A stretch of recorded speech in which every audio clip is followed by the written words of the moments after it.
Good evening, everyone, and a warm welcome to the In-Service Skills Enhancement Program, ISEP, presented by VidyaDaan Foundation. I am Shweta Batra, and I'm delighted to guide you through today's session. Let me start by introducing the presenters of this program. VidyaDaan Foundation is a transformative non-profit organization dedicated to empowering underprivileged children, youth, and women through education. With a strong focus on quality education, VidyaDaan is working to unlock the potential of disadvantaged children across India. In addition to providing education, the foundation conducts teacher training programs to raise the quality of teaching in school. As educators, staying updated with the latest trends and developments in education sector is crucial. Moreover, as per the policy requirements, every educational professional is expected to complete 50 hours of continuous professional development annually. The ISEP is designed to help educators fulfill this requirement. We are proud to have trained over 17,000 teachers across India and are committed to extending this opportunity to educators from the CBSE, ICSE, and state board schools. This program is a capacity building program aimed at enhancing teaching skills, introducing the latest trends, and equipping educators with the tools they need to succeed. The sessions are both engaging and informative and are conducted by industry experts. The session details are as follows. It is on every Saturday from 5 p.m. to 6 p.m. Participants who successfully complete the session will receive a valid e-certificate confirming 1 hour of training. Here's the process for earning your certificate. After the speaker's presentation, we will share a link, which is a questionnaire that is based on today's content. To qualify for the certificate, you need to score 7 or more.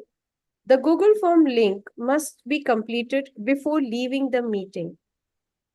For those interested in receiving the e-certificates, there is a nominal fee of rupees 100.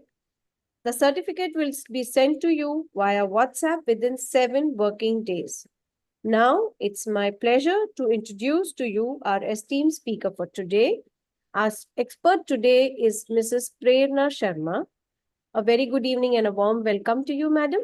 Thank you. Currently serving as a Director of Content and Quality at Setu 100, Madam's academic journey includes obtaining a degree in Information Technology with honors, followed by a Master's in Fashion Management from NIFT. Intrigued by the intersection of technology and fashion, she ventured into the e-commerce industry where she honed her skills in online branding, e-marketing, and web portfolio management. Over a decade, she contributed her expertise to renowned brands like Carlton in London and Indian August, amongst others. However, Prernaji's career took a transformative turn when she transitioned into the realm of education. Now, for over 5 years, she has been dedicated to teaching and training teachers online with special focus on nurturing children's passion for coding. Her journey has been enriched by collaborations with leading educational technology companies such as Whitehead Junior, Byju's, Bright Campuses, Education, 10X, and Internship, spanning both K to 12 and higher education levels. A warm welcome, and it's such an honor to have you, madam. I'm sure we are going to have a very interesting session here on. Thank you. Just a moment more. Is that for those I would want the viewers that if there's any important question pertaining to today's session, it will be nice if you could put it on the YouTube chat and we'll try to address if time permits. Now it's over to you, madam, for the so much anticipated session. Thank you. Thank you so much, Shweta-ji. I am really humbled with the introduction. I am looking forward to giving my bit and my contribution to VidyaDaan. Thank you to all the viewers who've joined through the YouTube channel. I am really delighted to be able to contribute today. I am hoping whatever I've learned, my experience, my experimentation, I am able to put forward in the next 1 hour. Now, before we jump onto the topic, I'm sure a lot of viewers have already joined in. So let's get to know. You've heard about me. At least I want to know who has joined and from where have you joined. So maybe in the chat, you can just put in the YouTube chat, you can just put your name and your city. It will be a good way to know from what parts of the country we have our viewers. It'll be good to really see the plethora of educators who have joined in today. Just the name and city in the chat. Since I am assuming that we have people joining in from all parts of the country, I'll try and keep it only and only in English. But yeah, I'm sure the captions will be on the YouTube channel as well. All right. So with that long introduction, I think I would also love to associate myself with 5 words. I really love to associate myself with somebody who's always and always ready to experience new things, somebody who's always and always up for research, to dig in what's happening new, how is it happening, who's doing what. I love to travel and be a learner always. And since I've become a teacher, it's in my blood. I'm coming from a family of teachers, principals. I definitely like to give it back to as well. So that's my passion coming out here, that I am going to be sharing whatever I have learned in the last couple of years with you all today. Now, since these are the parts of my personality, cannot be really confined into a traditional classroom. Now, when I say a traditional classroom, we all understand the brick and mortar setup, wherein a teacher or a trainer is there inside the school class premises. All the students, the learners are also in the set curriculum and a set pattern of learning. Every day in day out, they follow the same pattern for the whole academic year. That's what we mean by the traditional classroom setup, right? So with that, all the personality traits that I mentioned, I'm sure there are hundreds and thousands of more learners and even educators who find it really challenging to be confined within this 4 walls of the classroom. But it definitely it's a tested and proven methodology. There is a very strong connect between the student and the teacher. The interaction level is very much high. There is a strong bond that the students also make with each other. The social skills that are developed are very, very strong. The relationships actually are something that are made for a very, very long time, probably a lifetime, I must say. There is very easy feedback, and the teacher is able to take the body language and expression of the students and actually implement the same, or take the learnings of those in this very same session to be catered to the problems that the students are facing in that particular session then and there. So the feedback and the clarification can happen within that hour, within that setup itself, and in a very quick way. Of course, the collaboration between the friends and the teacher and the learner is also very easy. The group discussions are very easy. All these benefits have been tried, tested, and have been working for years for us. Then came COVID, the big setback. It was definitely a very, very challenging time, but for some, it was getting confined in one room. But for some, it opened a lot of learning opportunities, because now everybody had to go online. There was no other option in the lockdown scenario. We all had to adapt ourselves into this changing environment of learning. It brought a lot of benefits again. Now, you might question me, why am I only talking about the benefits? Being an optimistic person and talking about hybrid learning today, I am really, really highlighting all the benefits. We'll definitely talk about the challenges also ahead, but this is where we're going to be blending both the things together. So talking about the benefits of online learning, the learner actually got a good flexibility of maintaining their schedules. They actually could make sure they are learning at their own pace. For those who are very smart, could actually go ahead and research on the topic, For those who wanted extra means to be learning the same content, the same topic, could actually slow down, reflect, experiment, explore more, and then go ahead. We were not now confined to just one trainer or one teacher or just one academic book. We had access to the whole learning resources across the globe. Definitely it was cost effective, because not just for the students who don't have to go anywhere, for the teachers who again don't have to go anywhere, a couple of technology investment could probably help them. Even for the education institutes, it was very, very cost effective. From a classroom setup of 50 students, wherein personalized learning was definitely a challenge, now personalized learning could actually come in picture, because the students can actually take one-on-one sessions. The student can take sessions in small groups, breakout rooms. So their personalization came handy.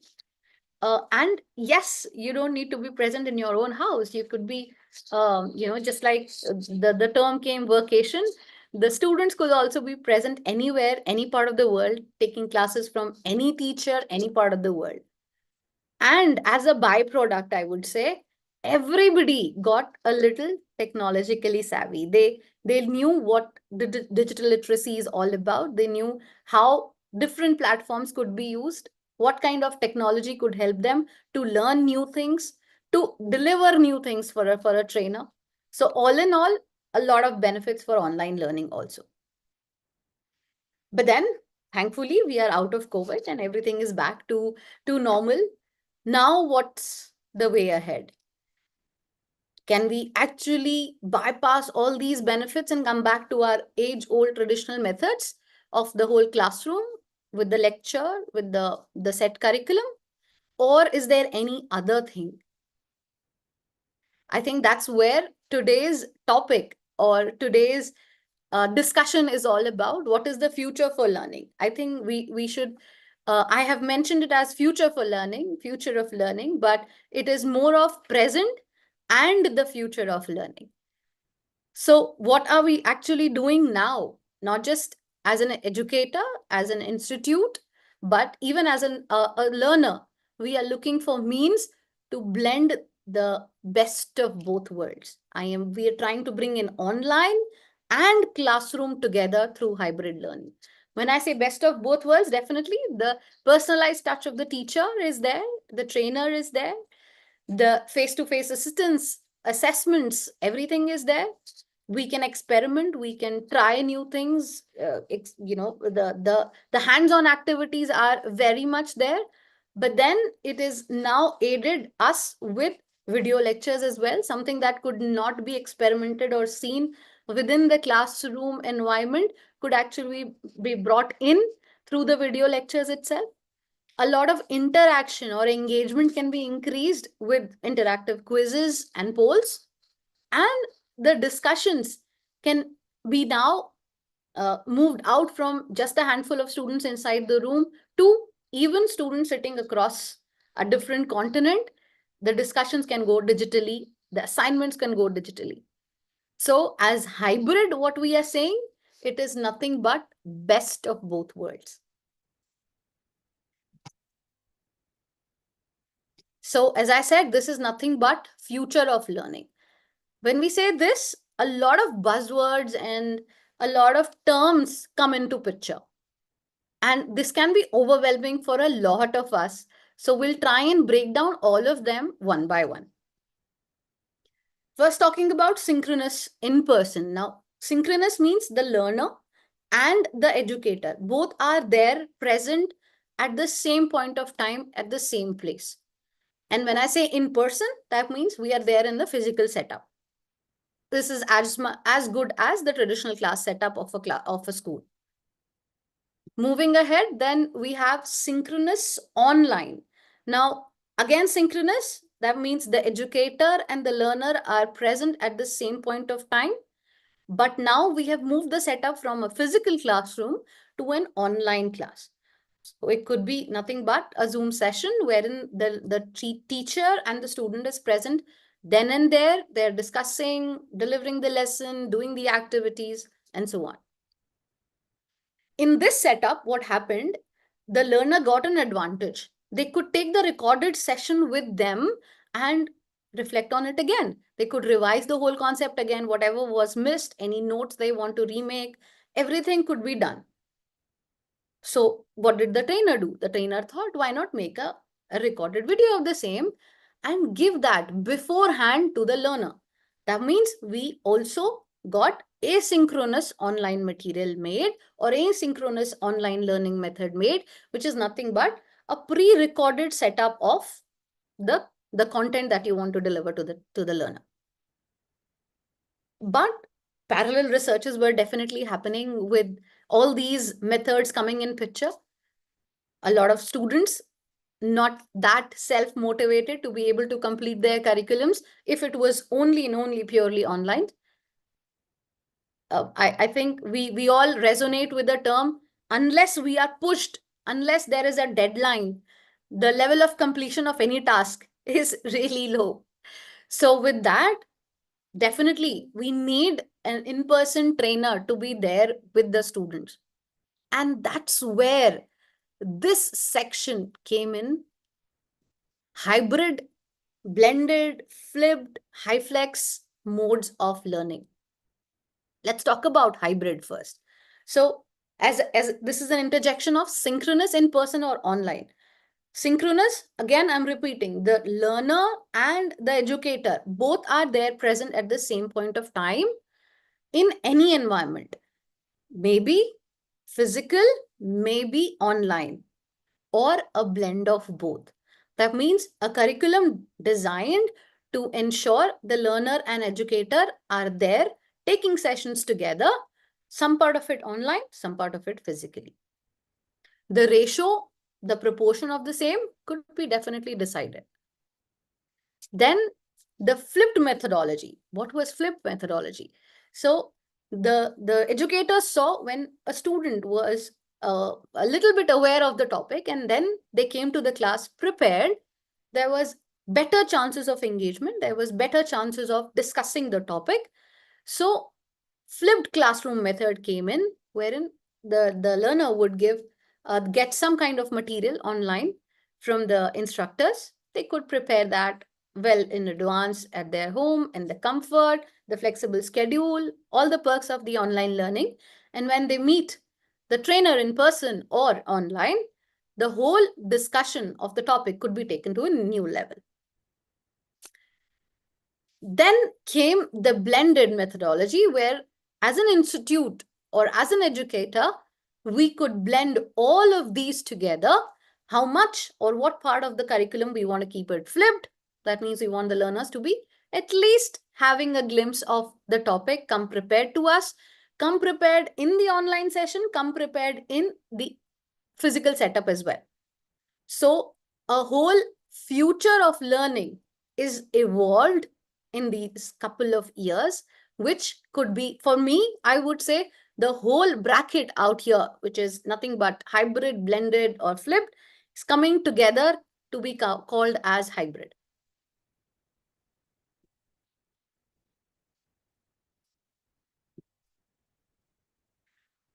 So what does this mean?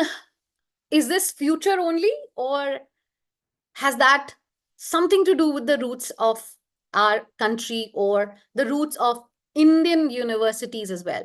So for me, who's coming from this kind of a very rooted cultural background, I would say if we dig deep into our mythology, into our ancient history, the Gurukul systems, apart from probably the technology, the Gurukul systems or the Vedic culture was also following some part of this blended learning, hybrid learning methodology only. They also asked the students to learn from the Vedas, experiment, reflect upon it, go out and study beyond the classroom level without the instructor, with the instructor. I'm sure this topic itself needs another 1 hour of webinar to be discussed, but just a food for thought for anybody who's trying to make their learning journey or their learners educative journey ahead fruitful. I think they should also look forward for some history around this topic. So coming to our hybrid classroom, as I said, online and physical classroom blended together. That means now, as an educator, for me in my class, I will have physical students sitting. I will also have students sitting remotely, or maybe in the physical setup. The students are there physically sitting, and the trainer is available online remotely. So it will have perks of both the things. There'll be face-to-face interaction. There'll be a lot of digital tool use. But what does this mean? I mean, this kind of an amalgam means the students are really happy. They are getting the best of both worlds. Yeah, if I have a couple of audience in the YouTube who are students, and as I said, I'm a forever learner, I'm a forever student, I would definitely say yes, I am happy. So if I have students in my viewers here, please write yes, we are happy if a blended hybrid model is being followed, where we have the flexibility to pick up our schedule, we have personalized learning experiences, we can self-pace our learning, we have increased accessibility to all the technology platforms. I have a choice to go into the classroom and attend my lecture, or I can be still available online to attend my lecture anywhere from anywhere online. I have better chances to be engaged with a lot of technology platforms with quizzes and interactive activities that I can do around any topic. Yeah. So if we have students out here listening to us, please type yes in the chat that a hybrid learning model would be something that would be suitable for you. Now, from the student side, if we go towards the teachers, stressed. Yeah, I have a lot of educators. I think since we are saying this is a capacity building program, I am assuming we have a lot of educators who are here to learn what is this hybrid setup, and they have already been stressed around the topic, so that's the reason they are here. um, I can probably have a lot of yeses here in the chat section of YouTube for all the teachers and trainers who say, yes, it's a stressful thing, because the time management of that 1 hour of session, or maybe 2 hours of session, wherein both the students are there in the class or they are available online, managing time between them, catering to their diverse learning needs, creating a balance between the engagement, how the students who are joined online, or how the students who are present there are responding to the topic, how they are taking it in. There could be a lot of communication gap because of technology. There could be technology issues that is happening in the class. So a trainer has to be ready for all of this within that session's deadline, right? There could be content not accessible. There could be a lot of resource limitations. There could be budget constraints that you can put this kind of technology, or you can use this kind of platform or not. And on top of it, since two kind of learners are sitting in my classroom, there could be a lot of distractions as well. If you really agree to all these points and you stress about it, please type yes in the chat and let us know about it, because in this session we will cater to this stress only. Because I have a wild card for you. What is the wild card here? This hybrid learning approach is still open-ended. There are no laws made out of it. Yeah, if somebody is here listening to that, yes, there are a lot of models that have been devised already, which are working for a couple of places, which are working for a couple of people. They have shared it online, their experiences. That's what we are actually doing right now also. But it is still open-ended. That means as an educator or as an institute, I have the full liberty of designing my curriculum, making my hybrid classroom or my hybrid learning experience for my learners in the proportion that works for me, works for my learners. Now, when I say these models, what are these models? So there are a lot of models that have been developed, but we can talk about these four models that are very, very, very well known nowadays. The rotational model, wherein four submodels have been devised. In a traditional classroom setup, different sessions are created. Group of students could go ahead and attend all these activities in a rotational manner. Then the classroom setup of lab and classroom, which has been experimented a lot in every school. The students move from their classroom to any lab, take the blended format, online format, and come back, right? Then came the flipped classroom method, wherein the teacher has given some kind of modules to the students already. When they come and attend the lectures, they are then practicing those concepts within the classroom. The fourth one, individual, where the learner is getting the freedom from all the substations. Individual learner can pick up a couple of them and then just experience those stations and bring out their learning together. Further, we have enriched virtual model, wherein now the learner has got a lot of flexibility because major part of the learning is happening online, and whenever required, they are asked to attend school. This method definitely gives a lot of power to the learner to take their learning journey as per their flexibility. Then we have a flex model. Here, what is basically happening? The whole schedule is discussed and picked up by the learner. They attend virtual lessons remotely with the teacher, and only where on-site support are needed, for example, maybe a robotics lesson or maybe a science experiment, only that could take place in the school campus, and the learners need to come only and only in that time. Last, the a la carte model, wherein the whole freedom is given to the learner to be able to pick up the course, to be able to decide their schedule, and in case they want, they can directly connect with whoever is the educator to take the course ahead. Now, these models have been tested, works for a lot of places, but a blend of these models have also been evolving side by side.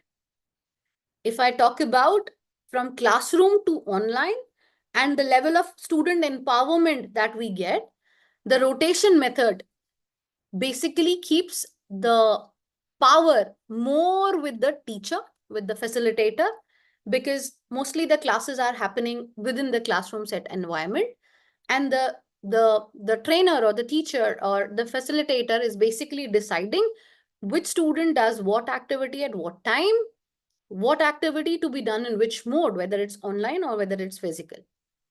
However, when we go towards the enriched models or the a la carte model, more empowerment is towards the student because they are the ones deciding which activity to be done at what time to be done. Now, this brings us to a very, very obvious question. How can we give the power to the student so easily? So definitely, this can happen with more matured learners with higher grades, with college students, but professional study students. But when it comes to younger ones, I think more of classroom methodology or the power remaining with the facilitator is recommended. Now, once we say this is happening, there are definitely some technology terms, there are definitely some elements that have to be understood to make your classroom a hybrid classroom, make the environment a hybrid learning environment for your learners. So let's see if we still have our viewers intact with us, because it's already been 30 minutes and we've been talking. So I am assuming I say I have an eye in the chat for those who really want to understand these elements in deep.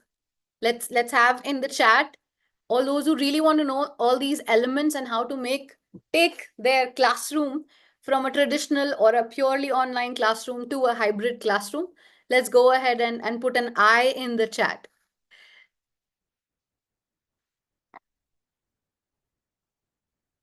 Great. Thank you. So when we say learning environment, it's the physical setup that is definitely required for your hybrid learning classroom to be ready. When we say physical requirement, that means when we talked about classroom learning or the traditional method. There has to be a school or a classroom set up, a chalkboard, a curriculum, a teacher, a trainer. But when you are taking it from there to a hybrid setup, and we are bringing in the online functionality as well, that means you need a reliable internet connection. You need the technology to be upgraded, the setup to be there, to be able to have the video conferencing system. Just like now, right now we are on Zoom. This whole platform is enabling us to be able to bring this video session to you all. Um, uh, a channel, of course, the technology for students are required. They need to have a classroom setup wherein they have ample space for computers, tablets to be there. The furniture should be supporting the same. The power system should be supporting the same. The backup system should be supporting the same. Since we want this whole classroom environment to be available after the class also for the learners, that means recording setup and equipment has to be there in place too. Now, this is just the physical setup. That means only investment required. The contribution, if you are part of an institute, a school, the support of the management required. This is only and only the physical setup, right? Once the physical setup is in place, definitely a lot of technology has to be put behind to be able to design the content that you want to deliver, to be able to engage your learners better.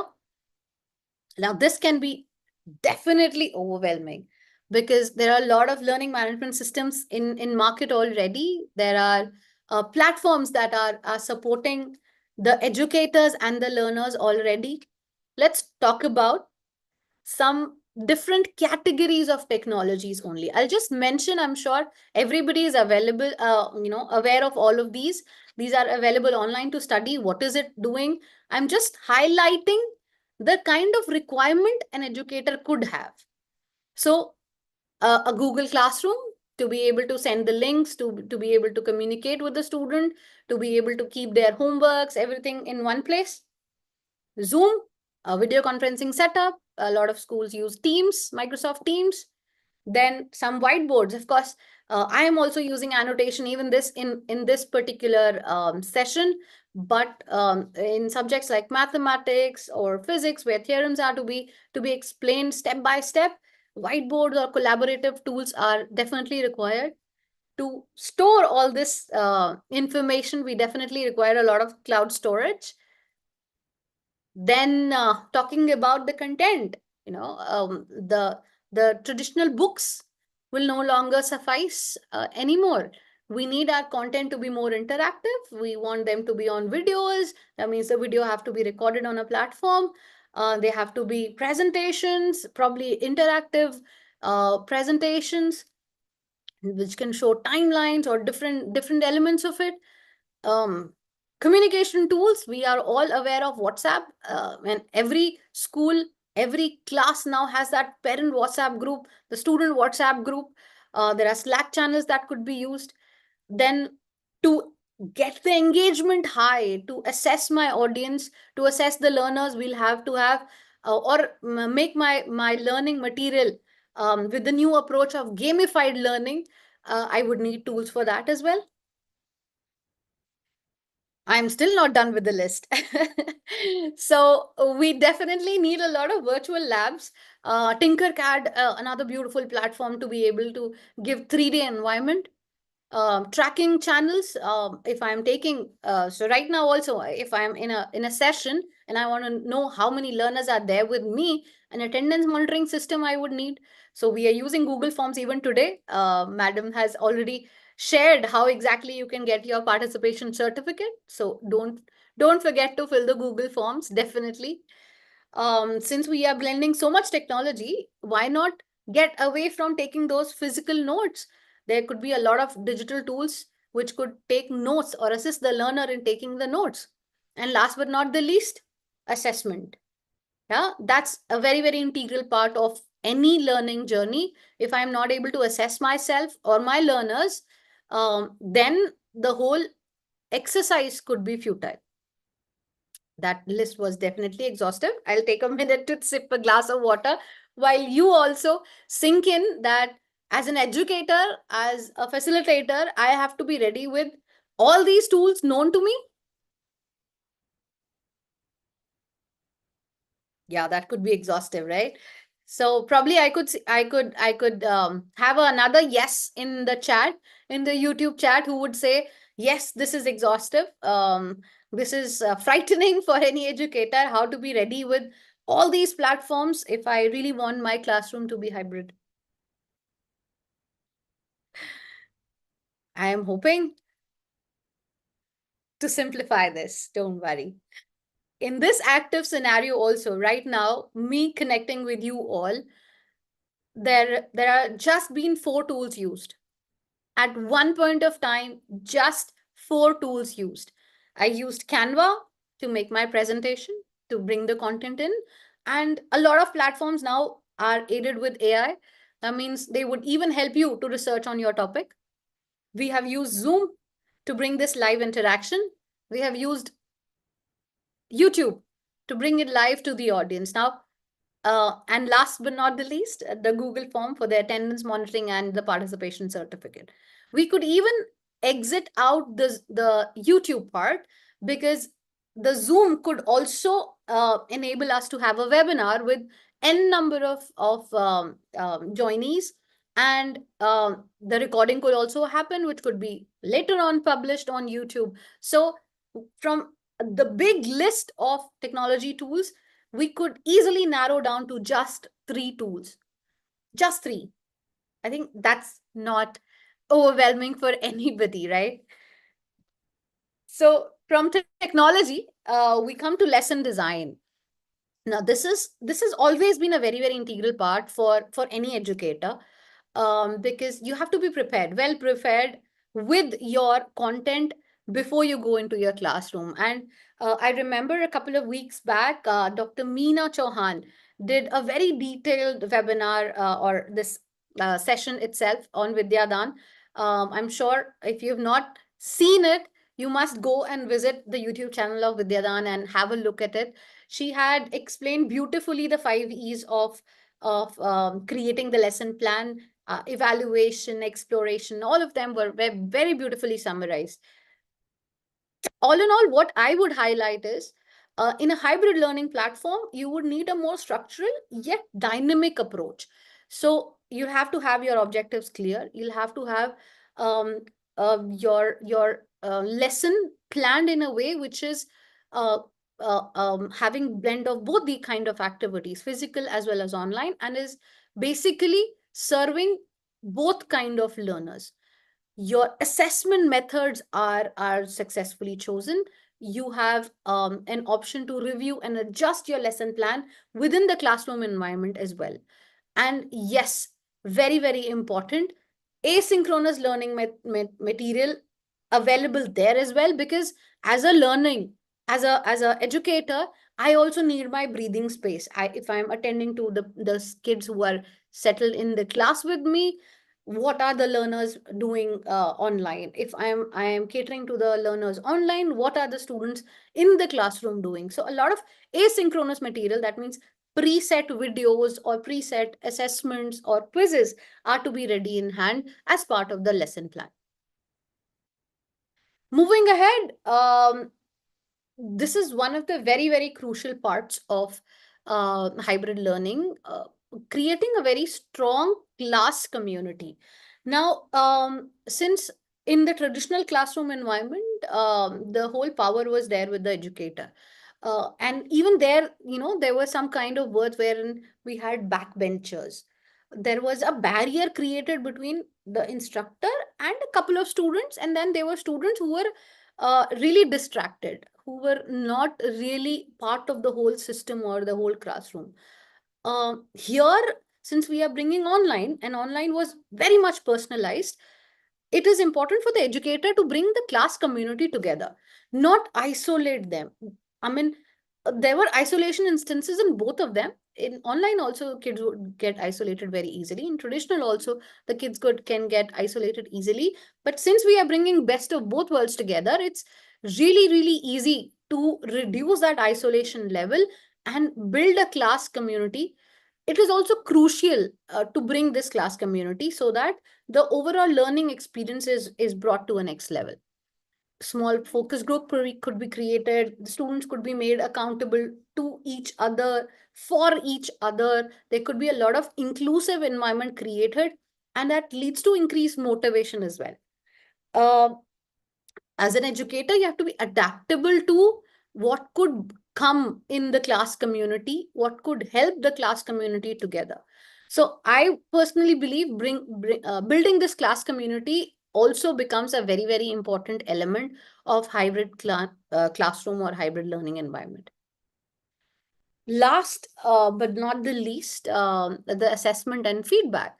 Now, assessment and feedback closes the whole learning cycle, right? So, as again, in any kind of setup, we have to have a clear learning objective. Now, since here we are having both the kinds of learner with us, online and physical, that means the assessment methods have to be both types as well. We could have a asynchronous or asynchronous, self-paced and live with the teacher trainer as well. We could have a lot of formative assessments like quizzes, which are real time, very, very engaging, polls, feedbacks, surveys. Now here I remember again, there was another webinar of VidyaDaan wherein Mrs. Sonia Vadhva talked about the 360-degree feedback. Beautifully said. Again, she covered all aspects. She mentioned how journals could be created, how learning portfolios could be created, how surveys could be made into use. So in a hybrid setup, all that has to be taken into account. And my personal favorite would be the uh, the option of taking retakes and revisions, because in a traditional setup, there were very few chances of having the whole examination format again, and in the online setup we were not really sure if the learner is really paying attention to this. When it comes to hybrid model, the retakes and revision would definitely give the learner an opportunity to be able to assess their mistakes, be able to learn from them, take them again, and bring out their best themselves as well. So you must absolutely what really these elements of hybrid learning are. Now, I would like to showcase how Say 200, the organization that I'm part of, is bringing this hybrid learning concept live to the students within the classroom environment, within their school timings, within the classroom setup.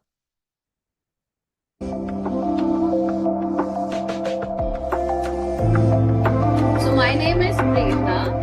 I am from Say 200 and I'll be your coding teacher. When I say simple rule, you have to make sure computer understands you. तो अभी हम क्या करेंगे, हम सीखेंगे इस environment में कैसे कंप्यूटर को कमांड्स देते हैं और अपनी एक सिंपल सी ड्राइंग को कंप्लीट करेंगे.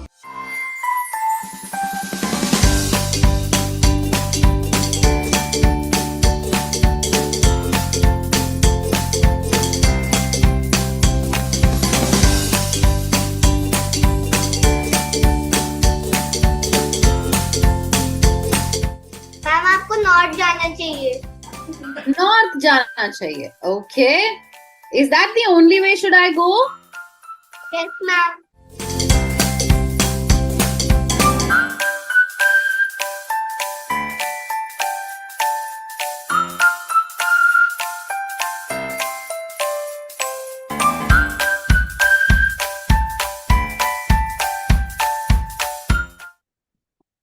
That was a quick thing on how we are bringing in this hybrid learning setup within the school premises for the students. They have their traditional methodology of learning all concepts. They have their traditional methodology of coming from the rotational concept as well, from coming from their classroom to a lab where an instructor is or an industry expert is present online, delivering a new concept to them, making use of various video tools, interactive tools, platforms, which can actually bring the experimentation and project-based learning together. So all in all, I would say best practices to be followed is for an educator, definitely one, time management, making sure your learners are given the due time, the due respect, whether they are connected online, whether they are present in the class physically with you. There is a balance made out in terms of assessment, in terms of all the tools used, in terms of the cost, because that's also another major factor that might design your hybrid learning experience for your learners. But a consistent effort is definitely required from all parties put in together, whether it is a learner, whether it is an educator, whether it's the institute, whether it's the parent. I would not even leave the parent behind. A consistent effort from all the parties has to be put together with a clear communication, with a clear message that this practice has to succeed, because we owe them now. This hybrid learning methodology is not just for the learner, it is for the educator. We are also sitting in this environment where artificial intelligence is coming in, where new technologies are coming in. It's not just them who need to be ready for the future, it is us who need to make them ready for the future. The parents are putting their bets on us, the students, the learners are putting their bets on us. We have to be ready for what these learners might get in future. When, how, what, I hope I have, in this last 50-55 minutes, summarized it well for every learner here. Definitely a deeper approach towards what you want to deliver, a deeper approach towards how you want to deliver, a deeper approach on how you will deliver it, what means you will use has to be put forward. But it's definitely not a very, very difficult approach to follow. So we will definitely go ahead and talk about it in deeper sense wherever required. But for now, I think I would summarize with saying that an educator is really required to upgrade themselves, to be talking about the hybrid learning environment and be open and receptive to it. That's the need of the hour, definitely. Thank you so much. That will be all from my side. Thank you so much, everybody, for giving your time today and being here. I hope whatever information I could pass on, whatever learnings I could pass on, resonate with you and bring out something meaningful for your lesson planning, for your learners ahead.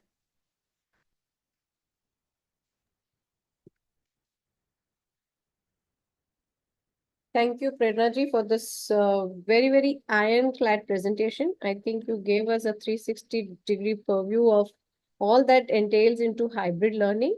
It was indeed a very insightful session because we got to know that exhaustive list. It looked as if you have presented as a beautiful, buffet of all the avenues that are possibly one can use online for the benefit of the teachers, the students, and the parents and all. So as of now, first you had asked the question as to people who are joining. I think they were from everywhere, north, south, east, west. Wow, amazing. And we are getting very good positive messages as to very insightful session. Thank you, session. It's been very helpful. Great. Only one thing that had come up, and I also believe that since you are in and out with this, you could probably guide. It's not a part of this thing, but nonetheless, what's the best way to keep a balance between the screen time and to have that kind of a ease with yourself physically, your eyes at question and other things. So how can one keep that balance of time as well as what is the good time frame that one should consistently be in at it? And second thing is something to do where we could do something where we can refresh our eyes when we are constantly looking at this. Absolutely, absolutely. Thank you so much for that question. I think very well. Even as a parent, I am concerned about how much my daughter is putting her time online, or what kind of tools she is using online, and then how exactly she's recovering out of that online, time. So for first of all, for a trainer or an educator who's trying to put in creating a lesson plan and trying to find a balance between both of them. If I say 50-50 approach, again, that won't work for all the concepts that they want to deliver. So it has to be tailored accordingly. If you think there's something that has to be done, probably an experiment that could be just shown online. instead of talking loads and loads about it just to avoid the screen time. And if a 5 minutes, 10 minutes, 15 minutes, even a 20 minutes video can suffice that. Something like an industry visit, something like wherein the students are supposed to be going out or experiencing something. If something can be just summarized in 20 minutes out of a 50 minutes or a 40 minutes classroom, I don't find that 20 minutes of screen time excess, because that saved a lot of cost for the students going out, or a trainer trying to visualize and bring things live for the students, wherein a video could actually bring it more interactive or more fruitful. So again, and sometimes wherein something like maths, wherein showing a lot of video would not help, because a lot of practice is involved, wherein the trainer could actually use the simple chalkboard methods with no online interaction, and the students required to practice there itself. Probably a 5 minute out of a 50-minute classroom video could suffice. So it is definitely not a very strict module that you can go 50% online or 50% offline, or the traditional methods. It has to be tailored according to the concept, the thing that you want to deliver to your learners.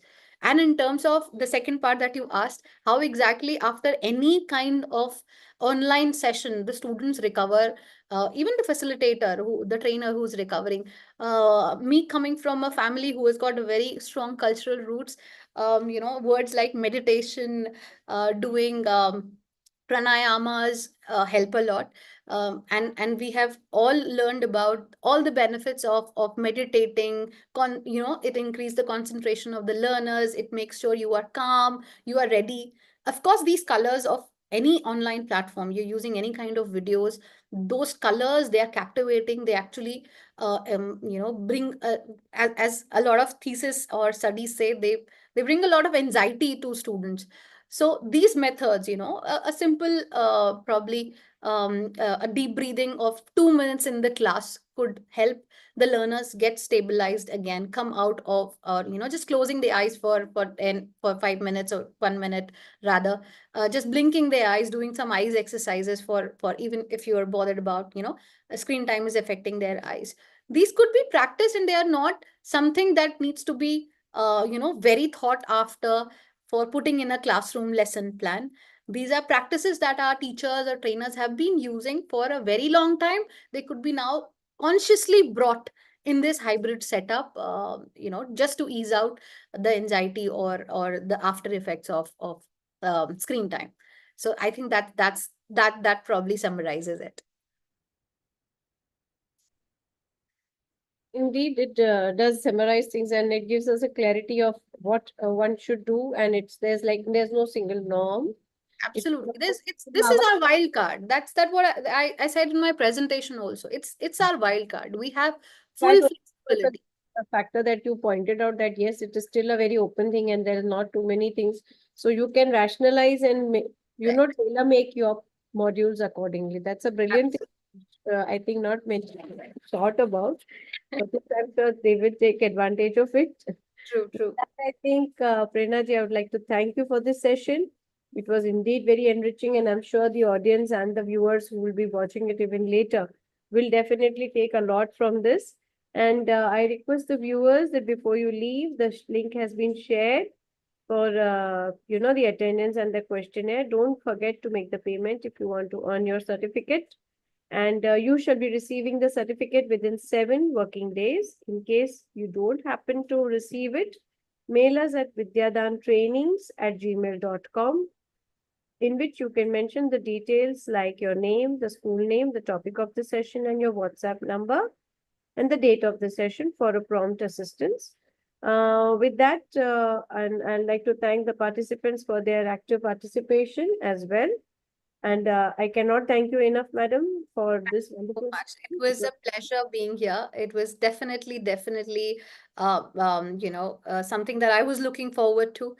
Been quite some time. I always give trainings to teachers and students, but the kind of excitement you have meeting a new audience, meeting a new host is beyond explainable. So thank you so much for giving the opportunity. And it's brilliant to know you're a VidyaDaan fan, because you seem to have watched Absolutely, I've watched all the videos indeed. great to know also. Very encouraging that, people like you are also such active learners.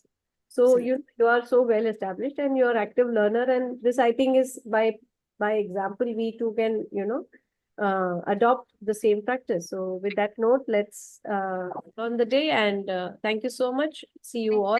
Everybody. Thank you. Thank you. Take care. Bye-bye.